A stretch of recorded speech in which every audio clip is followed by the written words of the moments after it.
Dad actually kept horses in this building. This was a barn. Gotcha. And then he started remodeling it on weekends, and But all right, but go ahead, I'm sorry. and we moved in here when I was 12. Yeah, well, the nice thing about it having been a barn is that it was, the stone is exposed. Say it's in its winter phase, because candles don't flicker this way in our house, they flicker this way. But it was great, because I'd go down, there's no way I would have lost 3 hours a day. And to go back to school at 68, quite frankly, you've got to retrain your mind how to learn. And I needed those 3 hours a day to study. So I'd go down Monday morning or Sunday night. And the first year I'd lived down there 5 nights a week. By the last year it was only a couple, because I could arrange my schedule so that I took all my classes. And how many years? Then of course you study for the bar exam. And I passed the bar in Pennsylvania and New Jersey, so I'm licensed in both. I was really fortunate that at Widener there were half a dozen of us women that were over 40. Really? And we figured we needed a name, and the over the 40 crowd was not going to cut it. So we called ourselves Ladies Justice. A week from Saturday, the final member of our group has taken the bar exam next week, Tuesday, Wednesday, Thursday. And so we will be celebrating her completion of that task. Well, I've sort of reinvented myself a number of times. That's a mantra with you. Well, yes, it is. Every 7 to 10 years I have to do something new. And I started, I was a systems engineer with IBM in the days when, as soon as I was showing that I was expecting my first child, they pulled me out of the field and didn't let me see clients. There were no women in management and no women in sales with IBM's computer division in those days. So I don't feel that old, but there's been a tremendous shift in the way women are accepted in the workplace, which is wonderful.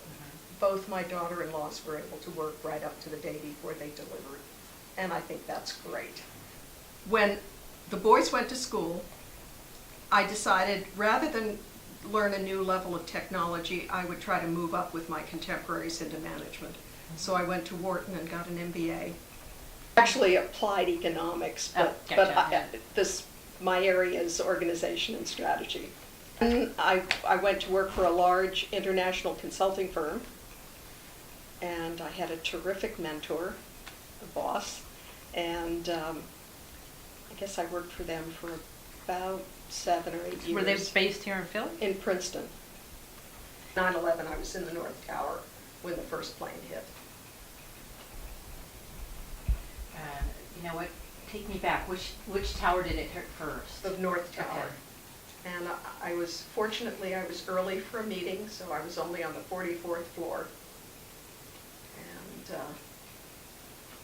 I will give tremendous credit to the Port Authority folks who had been having fire drills every 6 months to make sure that people knew what to do if there was a problem. And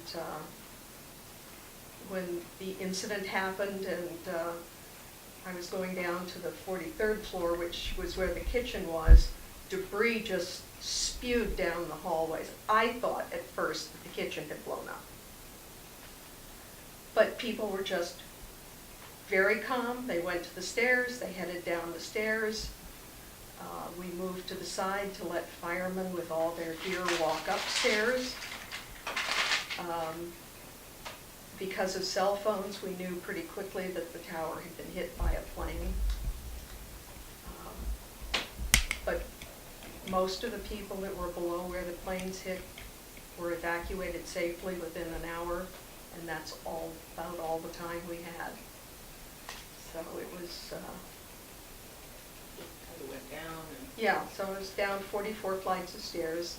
Then I walked up Penn Station, so about 5 miles that day of walking, carrying. People often tell that story. Yes. Exactly that. And Penn Station, of course, was closed when I got there, so I walked across towards Grand Central. Fortunately, I belonged to the Penn Club, and I had a place to plop my body while I caught my breath. And then I walked back to Penn Station to catch the train home in the evening.